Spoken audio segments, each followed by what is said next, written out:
Goeiemôre geliefdes van ons Here Jesus Christus. Welkom vanoggend ook in die huis van die Here. Dis 'n voorreg om in hierdie oggend so saam met u te kan wees, hier waar ons ook in besonder dink aan die opstanding van ons Here Jesus Christus. Geliefdes, ons gaan net so sit, dan sing ons as voorsang saam Gesang 270. Gesang 270, ontwaak jy wat slaap en staan op uit die dood, laat Christus se lig in jou lewe. Ons gaan saam sing Gesang 270, daarvan vers 1 en vers 3, terwyl ons net so sit.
Geliefdes, ons gaan stil word voor die Here in stilgebed, en nadat ons die stilgebed gedoen het, gaan ons saam sing die Onse Vader, Gesang 95.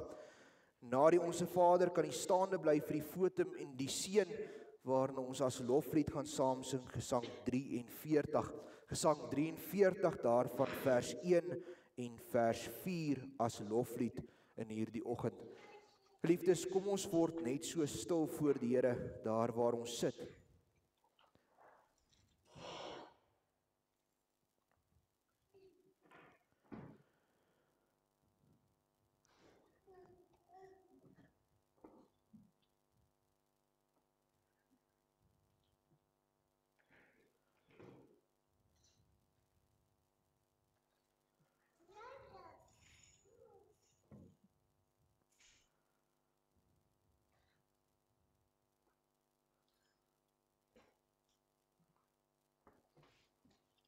Amen.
Ek is die Alfa en die Omega, die begin en die einde, sê die Here, wat is en wat was en wat kom, die Almagtige.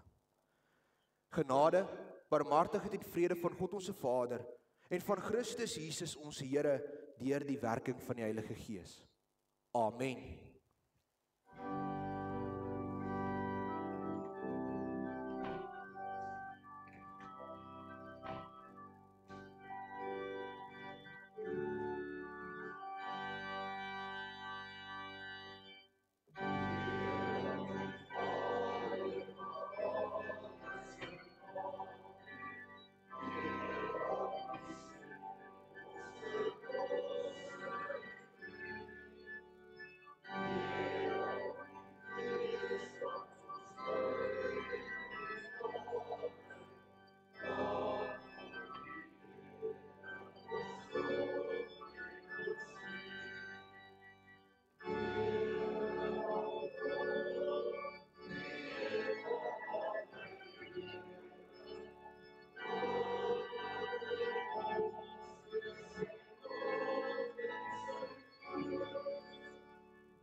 Samevatting van die wet, soos wat ons dit vind in Matteus 22, en na die samevatting van die wet gaan ons saam sing Gesang 375.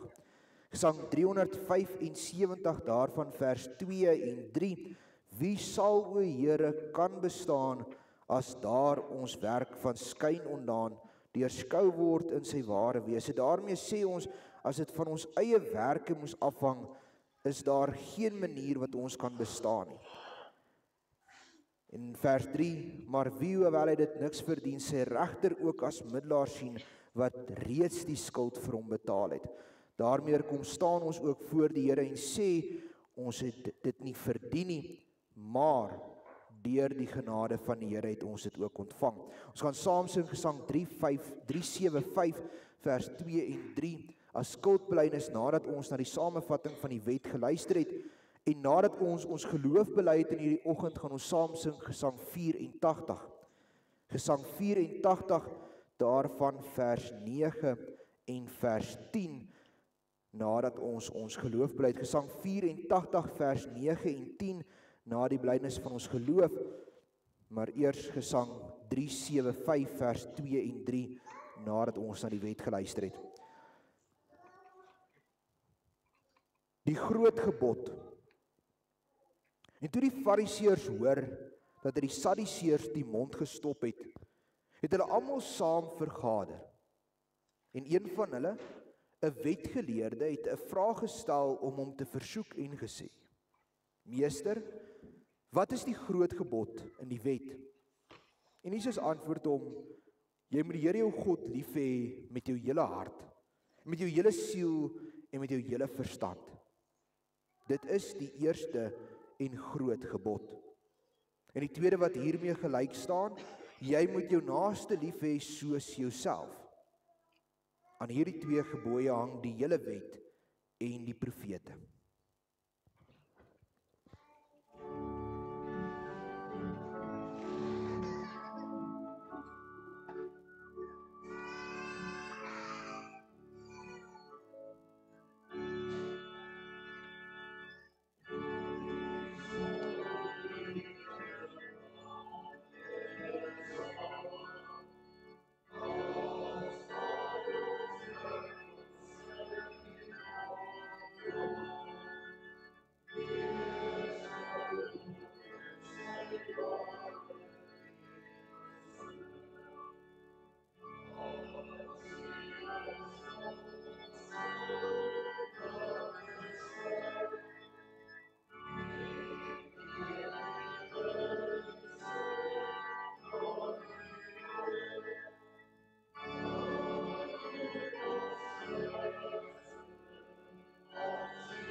Geliefdes, ons lees in Johannes 3 vers 16 tot 18, want so lief het God die wêreld gehad, dat hy sy eniggebore seun gegee het, sodat elkeen wat in hom glo nie verlore mag gaan nie, maar die ewige lewe kan hê.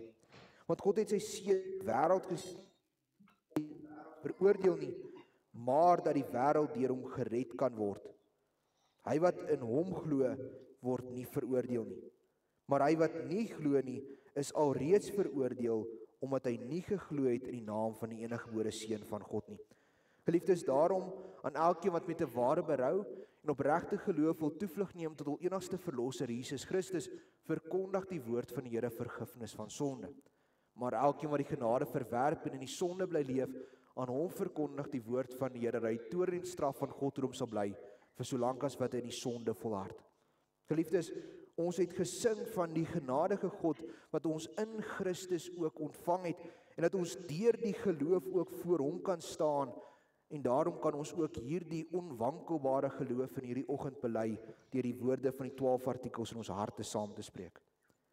Ek glo in God die Vader, die almagtige, die skepper van hemel en aarde, en in Jesus Christus sy eniggebore seun, ons Here, wat ontvang is van die Heilige Gees, gebore uit die maagd Maria, wat gelei het onder Pontius Pilatus, gekruisig, gestorwe en begrawe is, en ter helle neergedaal het, wat op die 3de dag weer opgestaan het uit die dode, opgevaar het na die hemel en sit aan die regterhand van God, die almagtige Vader, van waar hy sal kom om te oordeel die lewende en die dode. Ek glo in die Heilige Gees.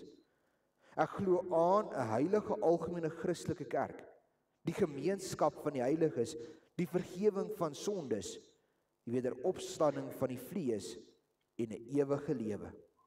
Amen.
Geliefdes, die Here spreek met ons in hierdie oggend uit sy woord uit Markus 16. Markus 16, die opstanding van die Here Jesus. Ons gaan lees vanaf vers 1 tot 8 in Markus 16 en dan ook enkele verse uit Handelinge 2 uit. Die konteks van ons gedeelte vanoggend is: Vrydag het ons stilgestaan by die kruis en ons het gesien hoe Jesus van die kruis afgehaal is en in die graf neergelê is en dat 3 dae verloop. Die Vrydag was die dag voor die Sabbat, die Saterdag was die Sabbatdag, daarom is daar gerus. En hier op die eerste dag na die naweek, na die Sabbat, sien ons hoe die mense wat Jesus neergelê het in die kruis kom om die finale voorbereiding van sy liggaam te doen. Daarom is die vroue besig om na die graf toe te gaan in ons gedeelte. En ons lees saam Markus 16 vanaf vers 1. En toe die Sabbat verby was, het Maria Magdalena en Maria, die moeder van Jakobus en Salome speserye gekoop om hom te gaan salf. En baie vroeg op die eerste dag van die week, net na sonop, kom hulle by die graf. En hulle sê vir mekaar: wie sal vir ons die steen voor die opening van die graf wegrol? En toe hulle opkyk, sien hulle dat die steen weggerol was, want dit was baie groot. En toe hulle in die graf ingegaan het, sien hulle 'n jong man met 'n lang wit kleed om aan die regterkant sit. En hulle het baie geskrik. En hy sê vir hulle: moenie verskrik wees nie. Julle soek Jesus, die Nasarener wat gekruisig is. Hy het opgestaan, hy is nie hier nie. Daar is die plek waar hulle hom neergelê het. Maar gaan sê vir sy disippels en vir Petrus dat hy voor julle uitgaan na Galilea. Daar sal julle hom sien, soos hy vir julle gesê het. Toe gaan hulle haastig uit en vlug van die graf af weg. En bewing en ontsetting het hulle aangegryp en hulle het vir niemand iets gesê nie, want hulle het gevrees. Liefdes, dan lees ons saam in Handelinge, daar uit die 2de hoofstuk vanaf die 22ste vers.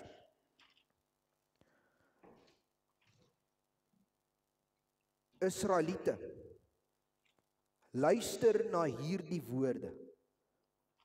Jesus, die Nasarener, 'n man deur God vir julle aangewys met kragtige en wonders en tekens wat God deur hom onder julle gedoen het. Soos julle ook self weet. Hom wat deur die bepaalde raad en voorkennis van God oorgelewer is, het julle deur die hande van goddelose manne geneem en gekruisig en omgebring. Hom het God opgewek, nadat hy die smarte van die dood ontbind het, omdat dit onmoontlik was dat hy daardeur vasgehou sou word. Geliefde, sover die woord van die Here. Salig is elkeen wat dit hoor en dit in sy hart bewaar. Kom ons word stil voor God in gebed.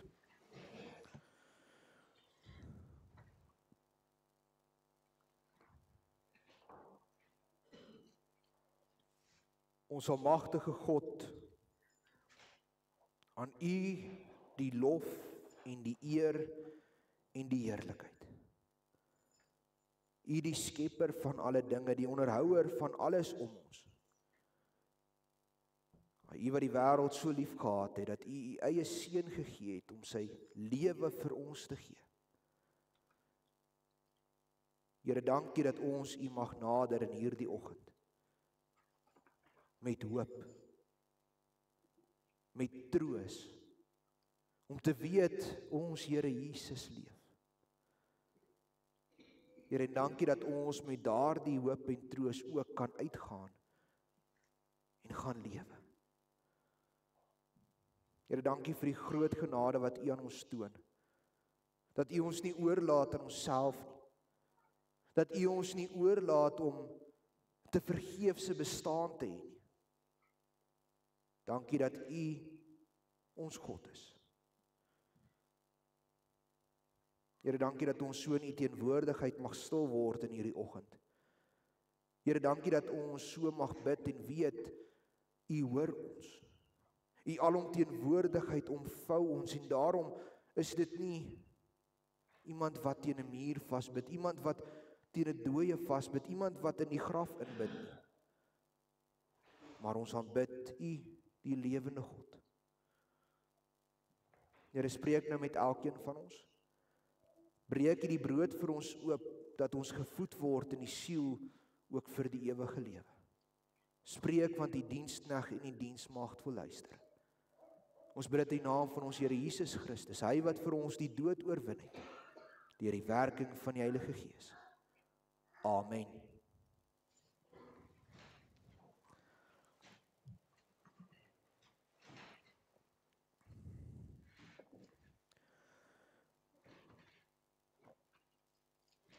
Geliefde gemeente van ons Here Jesus Christus.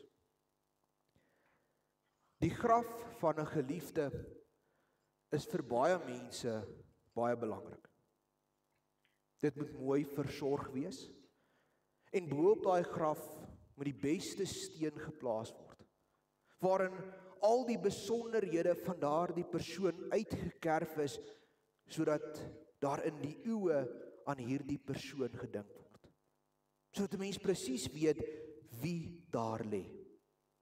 En deel van die grafstene vandag is hierdie kunstige meesterstukke wat op die graf se kop geplaas word om 'n laaste eerbetoning aan hierdie persoon te gee. Bo op die graf sit ons blomme.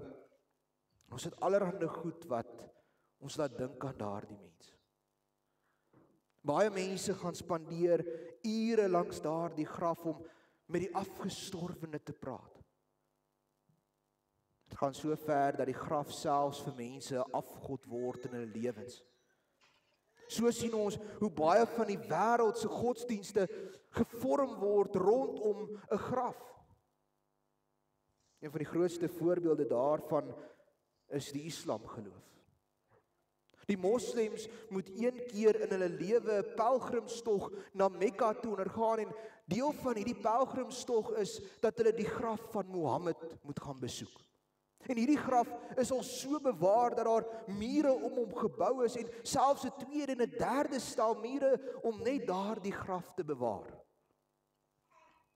Die graf het hoogheilige grond geword, 'n plek van aanbidding. Maar dit is interessant dat Calvin bang was dat hierdie gebruik ook in die Christelike kerk pos sou vat.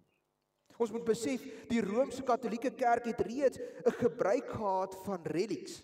Nou, relik is 'n artefak wat aan een van die heiliges of selfs Jesus behoort het en al hoe heiliger die persoon was, al hoe meer magiese krag was daar in hierdie voorwerp. Byvoorbeeld het hulle 'n spyker wat geag word as een van die spykers waarmee Jesus aan die kruis vasgeslaan is, en daardie spyker is so kragtig dat as jy met 'n sterk genoeg geloof net aan hom raak, kan jy gesond word. Daarom was Calvin bang dat hierdie selfde gebruike binne in die gereformeerde kerk begin. Daarom dat Calvin die versoek rig, begrawe my in 'n ongemerkte graf. Nie omdat Calvin opgeblaas was, nie omdat hy so baie van homself gedink het nie, maar omdat hy geweet het hoe die mense redeneer.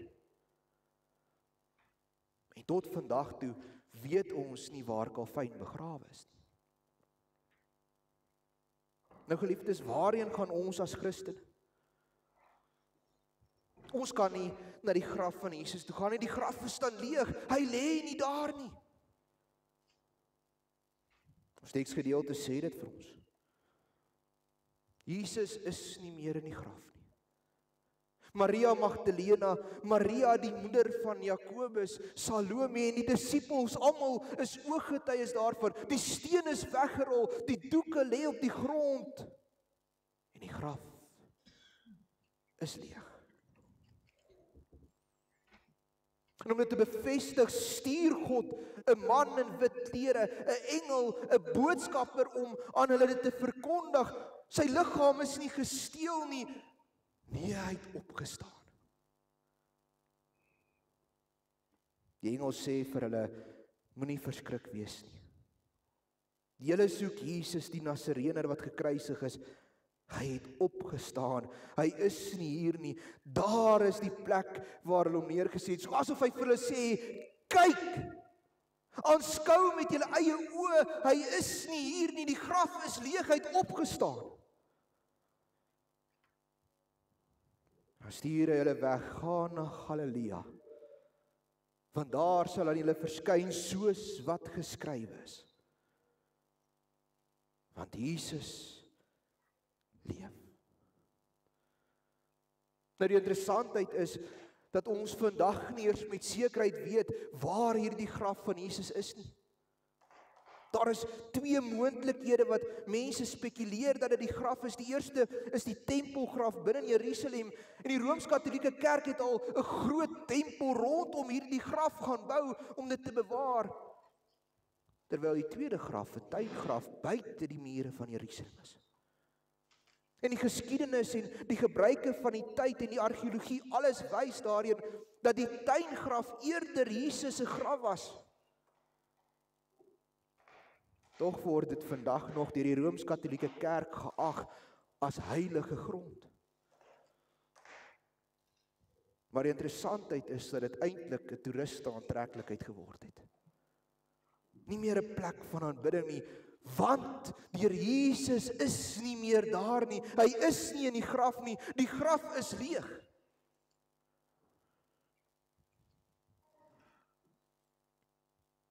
Hoekom is dit nodig dat ons vandag soveel klem op die graf lê? Dis nodig want ons moet besef ons aanbid nie 'n dooie God nie. Christus het uit die dood uit opgestaan. Hy leef. Daarom sê Petrus dit in sy toespraak in Handelinge 2 vers 24. Hom het God opgewek nadat hy die smarte van die dood ontbind het, omdat dit onmoontlik was dat hy daardeur vasgehou sou word. Hy het die dood oorwin. En tog leef soveel mense met die siening dat die graf die eindbestemming is. Op skool het ons 'n gedig gedoen wat D.J. Opperman geskryf het met die naam Safari. En hy skryf, niks staan stil, alles skryf voete, beweeg in langstoete. Grasdeeltjies, kusyne, stede en treine, oor Saharas en savannas, die opdag van alle paaie oor die wêreld rond, na die gaatjie in die grond. Dit wil sê, dit maak nie saak die paaie wat ek stap nie, dit maak nie saak die dinge wat ek doen nie, die eindbestemming van die mens is die graf. En aan die een kant is dit waar. Want tensy die Here Jesus terugkom in die tyd wat ons leef, gaan almal van ons eendag sterf. As die Here die tyd volag, gaan ek my laaste asem uitblaas. As die Here my tyd volag, gaan ek my kop die laaste keer neerlê en ek gaan sterf. En na die dood word ek in die graf begrawe. Die aardse reis kom tot 'n einde daar in die gat. Tog geliefdes, wil ek stry met hierdie standpunt. En ons as Christene behoort te stry met hierdie siening, want die graf is nie die eindbestemming nie. Nee, daar is iets meer. Daar is iets aan die ander kant van die graf, want as die graf my eindbestemming was, dan het die mens nie hoop gehad nie, dan het ons maar net gelewe om te sterwe. As die graf die eindbestemming was, dan het ons nie troos gehad nie, dan was alles soos die prediker sê, maar te vergeefs. Daarom kan ons as Christene nie lewe na die graf toe nie. Ons as Christene moet lewe vir dit wat daarna gebeur.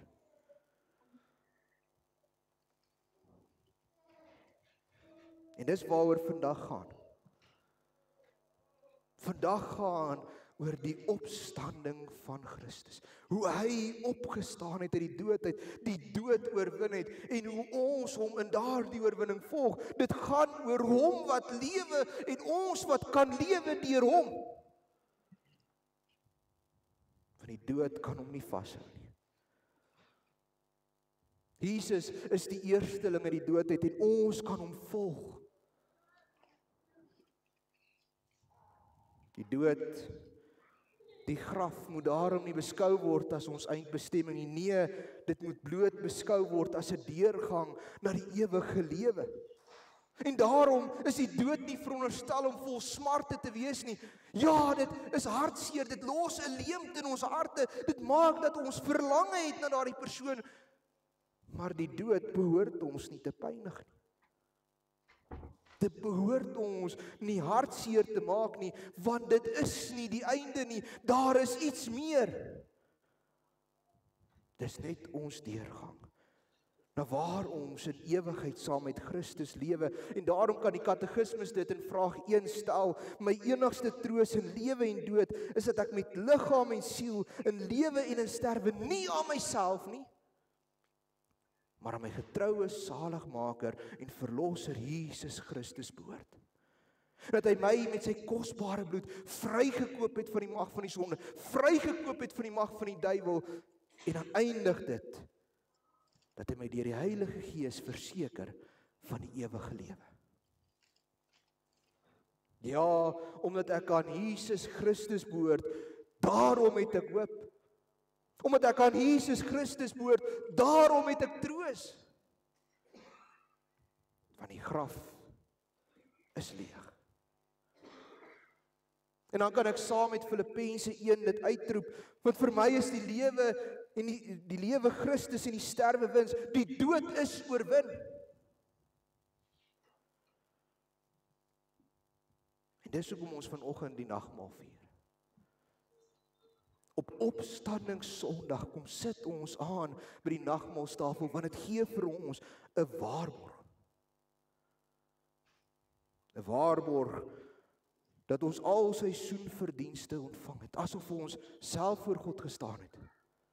Self die oordeel van God gedra het, self gesterf het en opgestaan het en die geregtigheid daardeur verwerf het. Die nagmaal waarborg aan ons die ewige lewe. Hoewel die nagmaal terugkyk na die kruis, terugkyk na die breking van die liggaam van Christus, terugkyk na die bloed wat gevloei het, dit alles tot ons soenverdienste, is dit alles 'n teken wat wys op die vrug daarvan. Die vrug wat die ewige lewe is. Daarom is dit 'n vreugdesfees. En in dit alles verkondig ons by die nagmaal ook ons toekomsverwagting, want ons verwag ook die ewige lewe waar die bruidegom terugkom om sy bruidskerk te kom haal, waar ons saam met hom sal aansit by die tafel van die bruilof van die lam.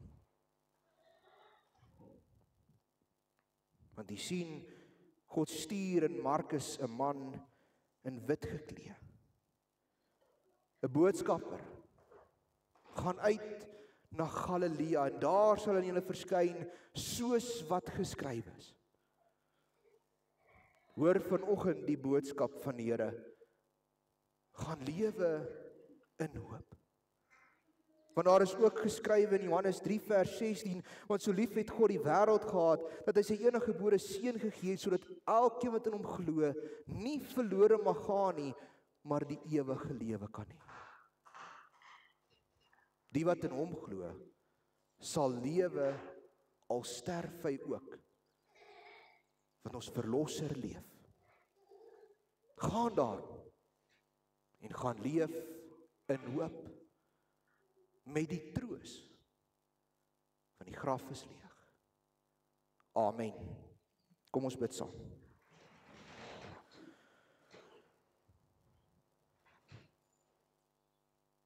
Ons almagtige God, Here en Hemelse Vader, dankie dat U U Seun gestuur het. Dat hy sy lewe vir ons gegee het. Maar Here, dat die graf leeg is. Dat hy opgestaan het uit die dood uit. Here, dat hy leef. En dankie dat ons kan voortgaan met daardie wete dat ons ook deur hom leef. Here, daarom bid ek dat U dit ook so in ons sal werk. Dat ons hoop sal hê vir die toekoms. Sodat ons nie net sal leef om eendag in die graf te gaan lê nie, maar dat ons sal leef om eendag saam met U op te staan. Here, en gee ons die troos dat ons weet, deur U kry ons die ewige lewe. Dankie vir die genade wat U in ons toon, deur die lewe vir ons te gee. Here, maar dankie vir die waarborg wat ons ontvang deur die opstanding, dat ons deur U kan gaan leef. En ons bid hierdie dinge nie in onsself nie, maar alleen in die naam van ons Here Jesus Christus. Amen.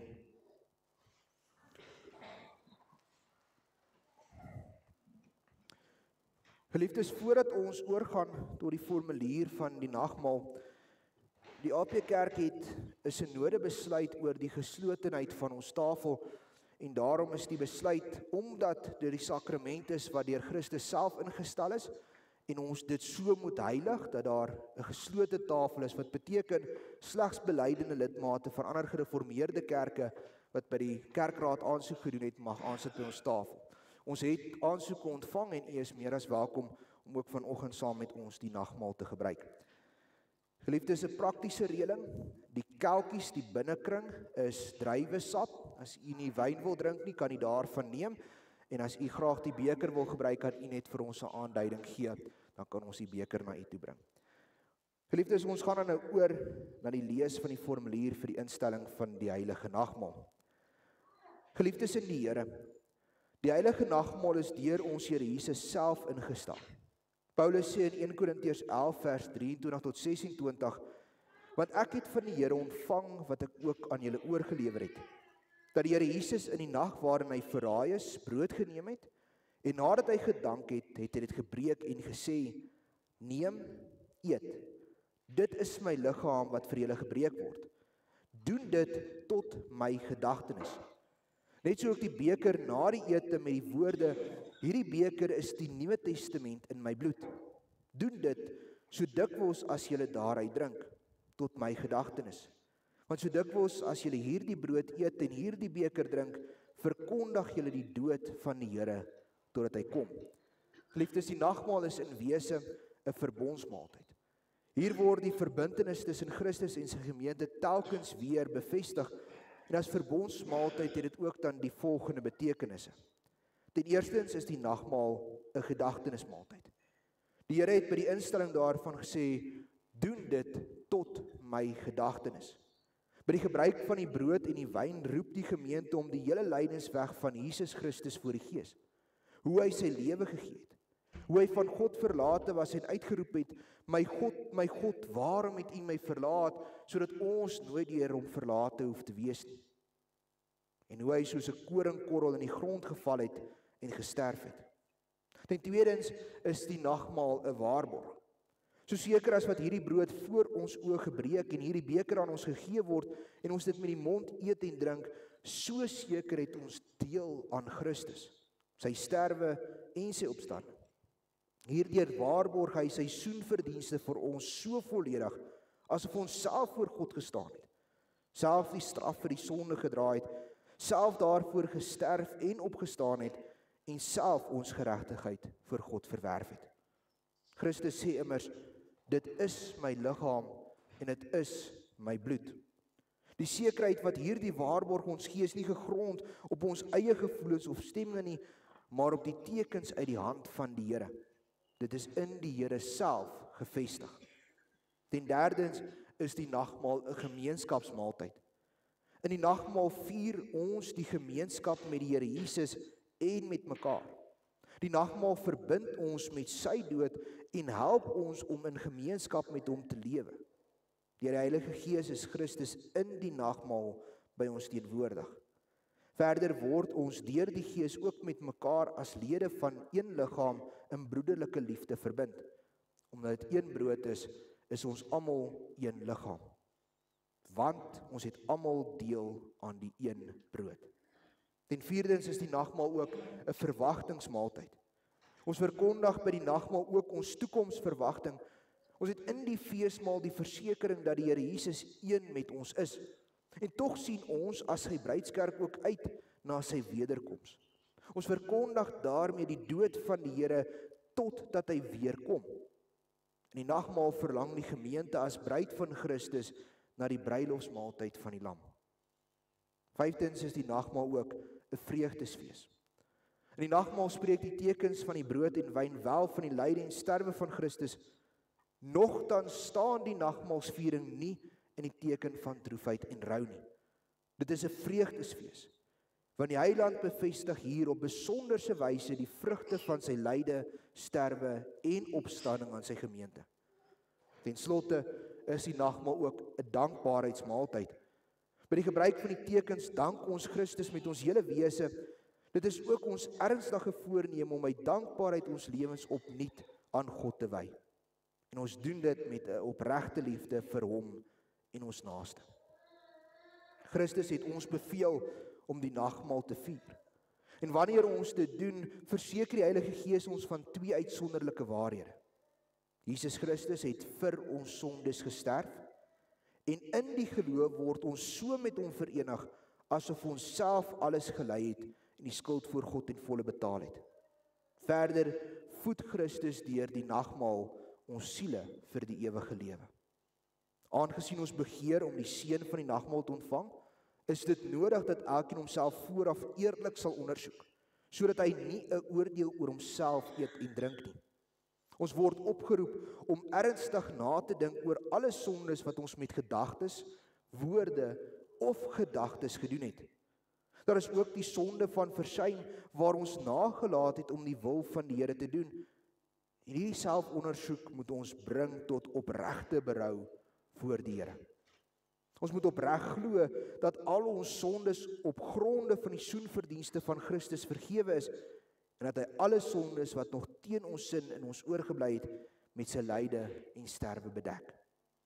Ons moet ons ernstig voorneem om voortaan met ons hele lewe dankbaarheid aan die Here te bewys, deur in ware liefde tot hom en ons naaste te lewe. Daar moet by ons 'n ernstige begeerte wees dat die Here ons geloof ook by hierdie nagmaal sal versterk. Mag die almagtige God en Vader van ons Here Jesus Christus deur sy Heilige Gees ons daartoe help. Amen. Geliefdes, ek gaan vra dat die diakens vir ons die tafel in voorbereiding bring. Terwyl hulle dit doen, gaan ons net so sit, dan sing ons saam Psalm 23, Psalm 23 daarvan die 3de vers. U bring vir my die tafel in gereedheid, u hoof druip olie, my beker vloei van wyn. Ons kan net so sit, dan sing ons saam Psalm 23 vers 3.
Geliefdes, om die maaltydkarakter van die nagmaal te behou, kom ons sit net so, dan doen ons saam 'n tafelgebed.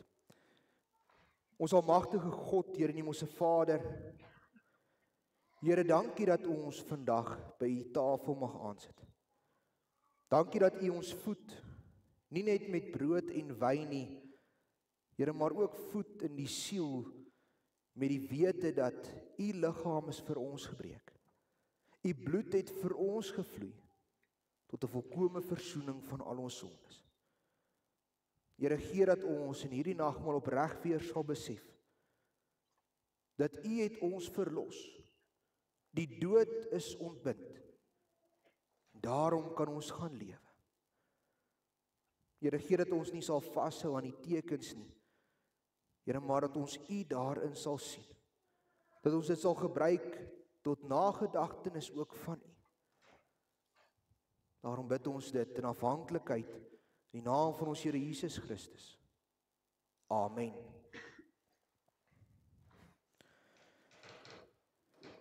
Geliefdes, die brood wat ons breek, is die liggaam van ons Here Jesus Christus wat vir ons gebreek is.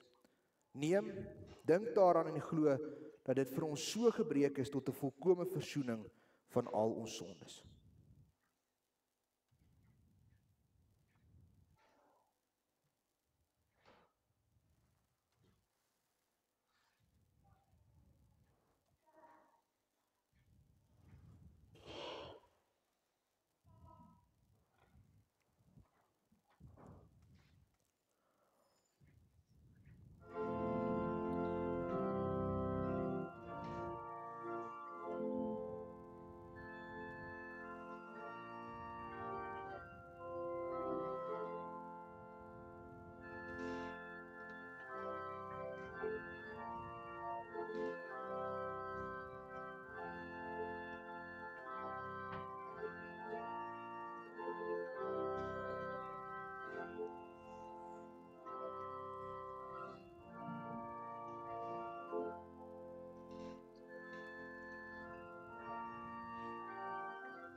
Geliefdes, die beker van danksegging waarvoor ons die Here dank, is die gemeenskap met die bloed van ons Here Jesus Christus. Neem, drink daaruit. Dink daaraan en glo dat sy bloed vir ons vergiet is tot 'n volkomme versoening van al ons sondes.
Geliefdes, is daar enigiemand wat dalk oorgeslaan is met die teken van die brood? Met die teken van die wyn in die vorm van die kelkies? Iemand wat dalk die beker wou gebruik? Dankie broers, u kan gaan sit.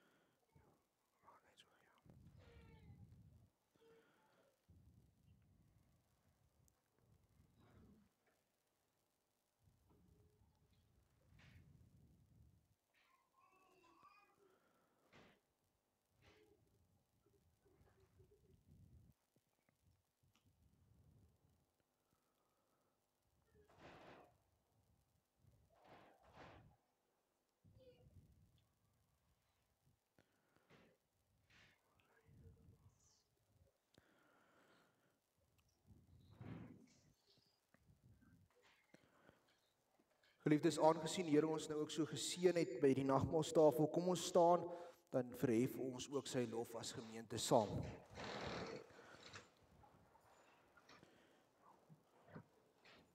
Geliefdes, ons doen dit met die woorde van Openbaring 1 vers 5 en 6. Aan hom wat ons lief gehad het en ons van ons sondes gewas het in sy bloed en ons gemaak het konings en priesters vir sy God en Vader, aan hom die heerlikheid en die krag tot in alle ewigheid. Ons almagtige God, Here en ons Vader, Here, dankie dat U ons in hierdie dag gevoed het met die brood en die wyn. Here, maar voed ons ook so liggaamlik en in die siel, dat ons sal gaan lewe, Here, nie net vir die graf nie, maar in U sal lewe vir die ewige lewe. Here, dankie dat U ons nou die krag gee om ook uit te gaan en as kinders van U te gaan leef. Ons bid dit nie in onsself nie, ons bid dit in die naam van ons Here Jesus Christus. Amen.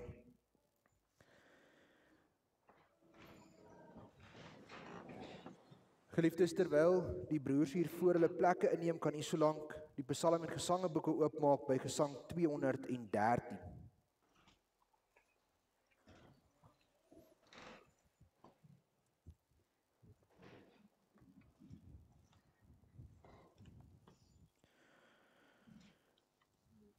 Ons gaan as slot saam sing Gesang 213.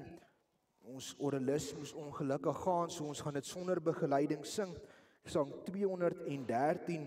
Die Heer het opgestaan, die Heer het waarlik opgestaan.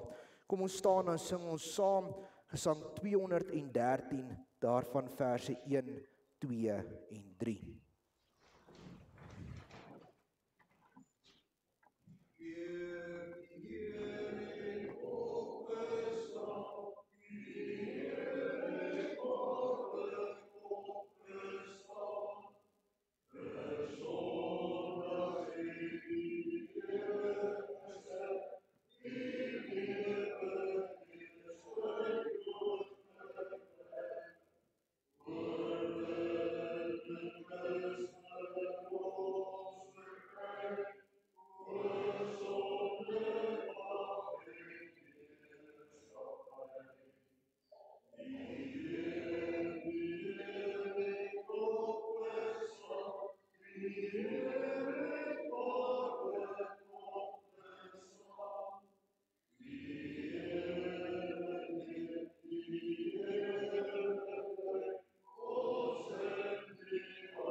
Geliefdes, ontvang dan nou die seën van die Here en gaan lewe in sy liefde en in sy vrede.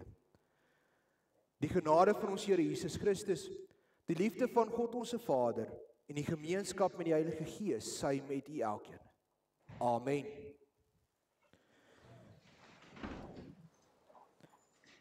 Geliefdes, ons gee dan nou geleentheid vir die opneem van die offergawes.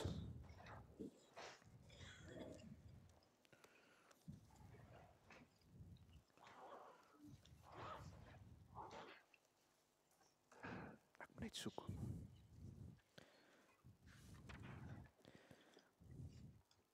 Ek sal later kry.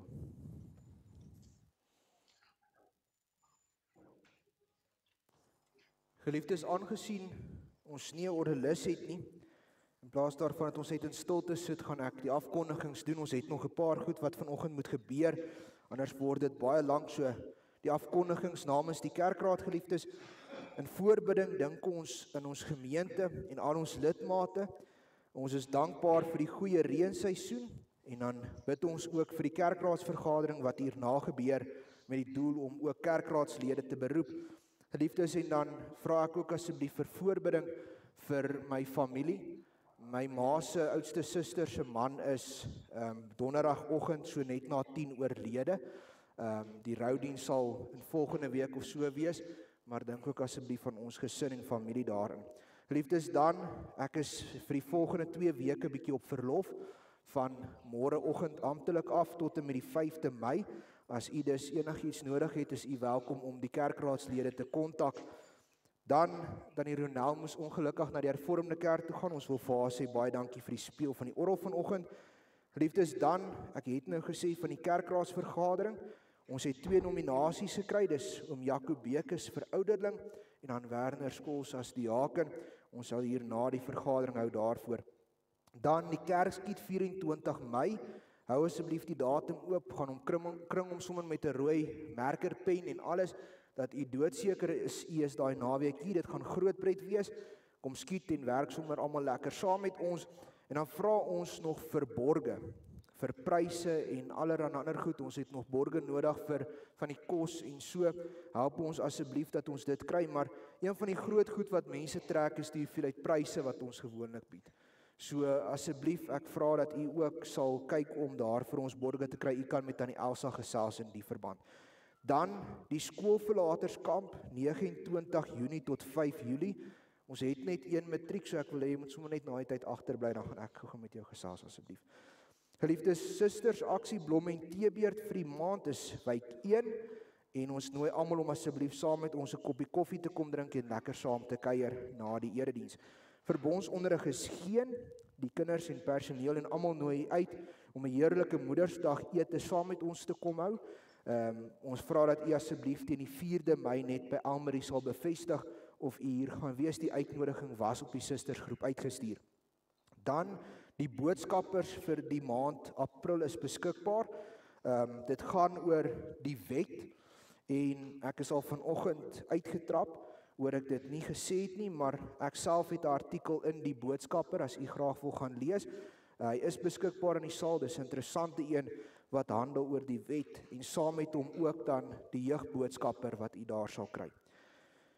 Verjaarsdag die week, die 22ste April is Valerie se verjaarsdag. Ons sê vir jou baie geluk met jou verjaarsdag.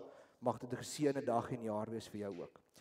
Geliefdes, dan gee ek nou oor vir oom Dani om net die kerkraadsvergadering vir ons te lei. Broeders en susters,